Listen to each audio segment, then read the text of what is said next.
Whether you're checked before you leave or on the other side, the principle is always the same. The most unimportant detail may be the most important. When you get your hair cut, be sure it's enemy area style.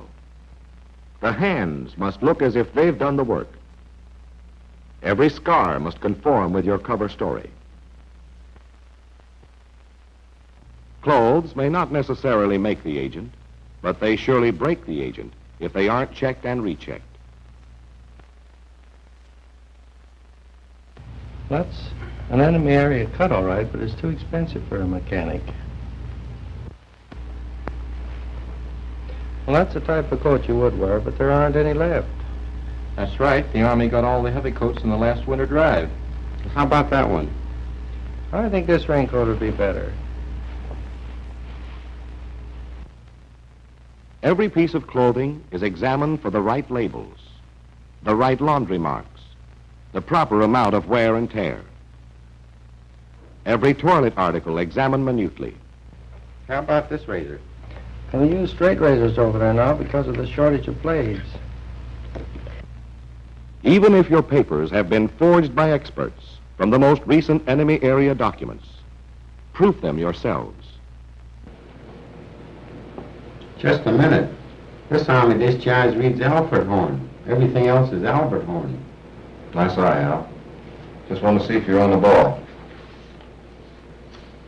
You don't have to worry about the rest of those papers. Even the texture and watermarks have been duplicated. Just as important as your official papers, and more subtle to select, are your casual effects, the odds and ends you happen to have with you that may be more convincing to the enemy area police than your identification and travel permit. The stickers on your suitcase, a handful of cigarettes, a train stub, an old address book, a letter addressed to you as a private in the Army from a girl in the town you're going to, and a snapshot of her with you in an enemy area uniform. Details, each one a thread woven into the pattern of your cover story.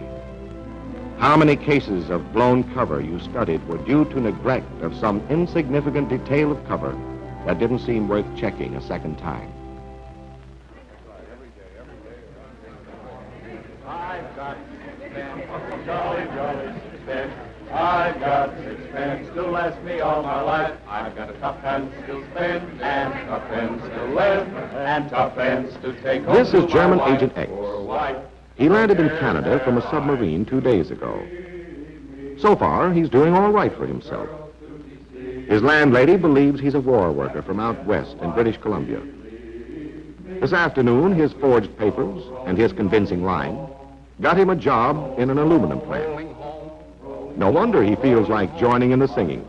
Of the silvery moon, happy is the day when we line up for our pay as we go rolling, rolling home.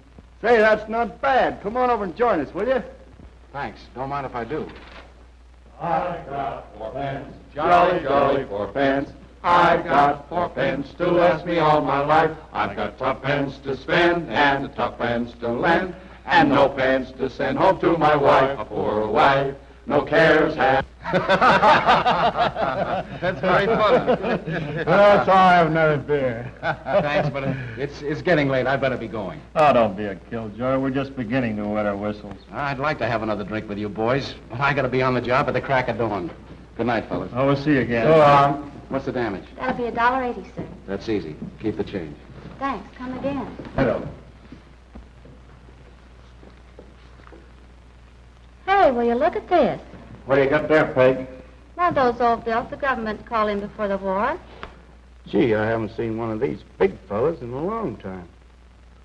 Now, where the devil do you suppose he got this? Yes, Agent X was doing all right for himself until he passed an obsolete bill, 1/3 larger than the present issue. Months of preparation were nullified by insufficient attention to what seemed like an insignificant detail. Carelessness, conspicuousness, blown cover. That's the fatal triple play that put German Agent X out of the game.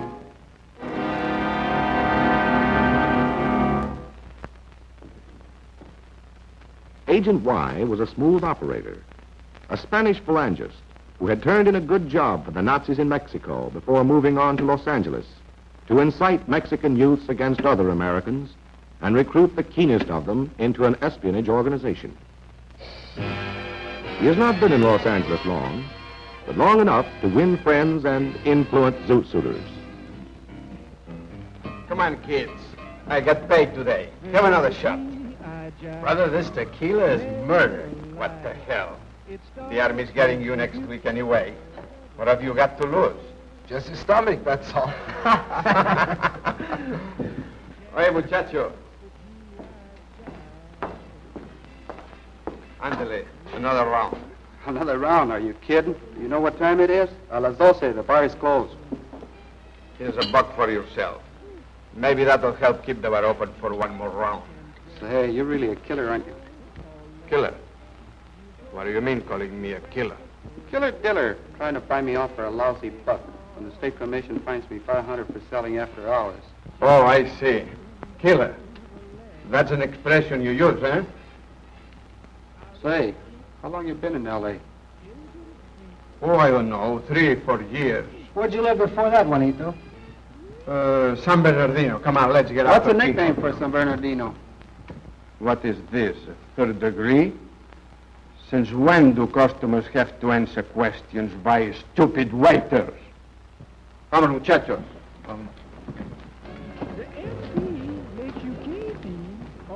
Everyone who lives there knows the nickname of San Bernardino, brother. San Bernardino. And anybody that never heard of a killer diller. The waiter was anti-phalangist and anti-Nazi. From that moment on, he kept his eyes on Senior Y. He began to notice other idiomatic slips. When his suspicions were passed over to the authorities, they were quickly confirmed.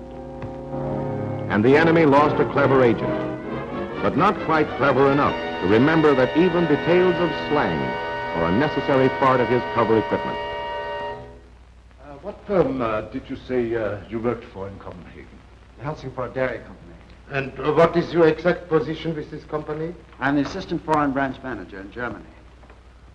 British Agent Z has made repeated trips to Germany under convincing commercial cover. I've concluded a deal with the quarter. Even when he was picked up for making a somewhat suspicious call to Copenhagen, his story was I'm unshaken. now negotiating with the Kindler brothers. And the way he was presenting it was even beginning to influence the expert interrogators of the SS. Christian Dairies Incorporated.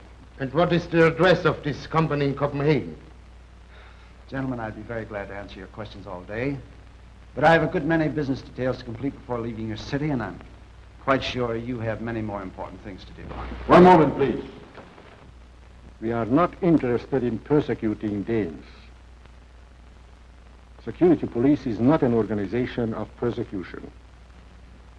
It is an organization that protects you against the enemies of the state. If you are guilty, you will not escape us. If you are who you say you are, you have nothing to fear from us. Then I have your permission to leave? Yes, you may go. Thank you. Pardon me, Captain.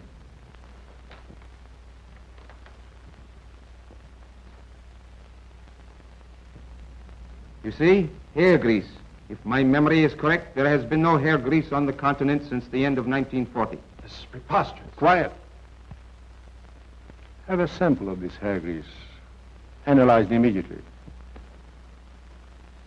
You will be kept in solitary confinement, pending the report from the laboratory.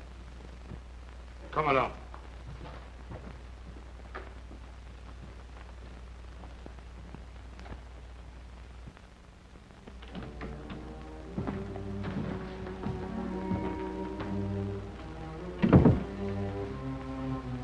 So you have not been in England since 1938, eh? Then how do you account for the fact that this hair grease is a British product which has been applied with A first-rate cover story, and an excellent man, destroyed by a few drops of hairdressing, thoughtlessly rubbed into his hair during his last trip to England a few days before. Months of training, final weeks of thorough briefing, and our agents are ready for the second leg of their journey, on to base country. Charles in a heavy bomber under temporary military cover, while Al crosses as a private on a common transport. In a fashionable apartment in a base country capital, Al locates his desk. You seem pretty well prepared on the whole. We'll have a final briefing as soon as you lose your sea legs. Thank you. We picked up some of the latest changes in enemy area regulations that may alter your documentation a little. I wish they'd quit making new regulations every day. I'd sleep better. Well, from their point of view, they think they're being very clever. They keep changing the rules every 5 minutes. A newcomer can't stay hidden very long, theoretically. But we found that by keeping our eyes open and using our heads, we can beat that game.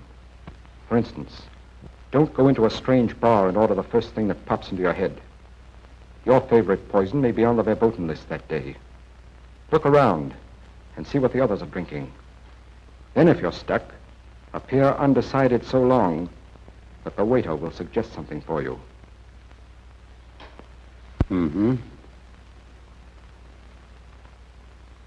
Just remember, this is no suicide mission. It's a 24-hour-a-day job with the odds all in your favor.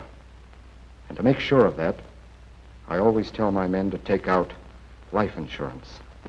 I think that's been taken care of back in the... No, I mean your own personal life insurance. By leaving open some avenue of escape in case things get too hot for you. Study your means of exfiltration just as carefully as infiltration. I've known men who were expert drivers in first, second, and high, but who never knew how to go into reverse. Don't worry. I'm not the hero type. Good. But just how do you go about leaving this avenue of escape? Well, in the first place, have a cover story ready for that emergency exit. As soon as possible, hide a cache of money somewhere. And when you start building your organization, keep contacts whose only function is to help your getaway. In other words, when I buy this ticket to enemy area, you want me to make sure it's a round-trip ticket. In another base country, Charles is concentrating on last-minute details of his infiltration into enemy area.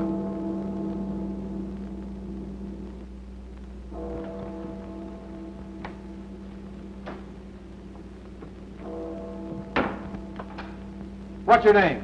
Sanford. Sanford. It's a good thing I'm just your base country desk, not an enemy area plainclothesman. From now on, your name's Charles Santos. The next time you give your right name, you may find your interrogator just a little less cooperative. Christ, this is a hell of a way. Listen, there's less chance of having your sleep interrupted later on if you get to know your new name better than your old. Oh, it's practically second nature with me now. It's just that Tomorrow, you'd better concentrate on nothing but drink it, eat it, walk around with it until you know it well enough to come up with it out of a sound sleep. Okay.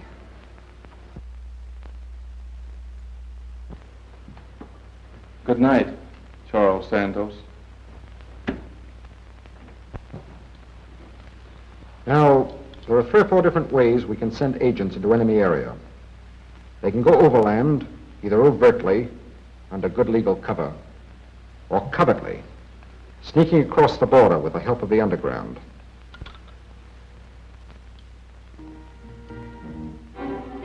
An agent traveling overtly would have to pass as a national from a neutral country under some sort of commercial cover. When you're crossing a border this way, you should not only act as if you have nothing to hide, you should actually have nothing to hide. Don't bring compromising materials or messages through these controls. They can be sent to you more safely by other methods once you are established in enemy area. If you're crossing the border covertly, as thousands are doing in Europe these days, don't carry a map with you.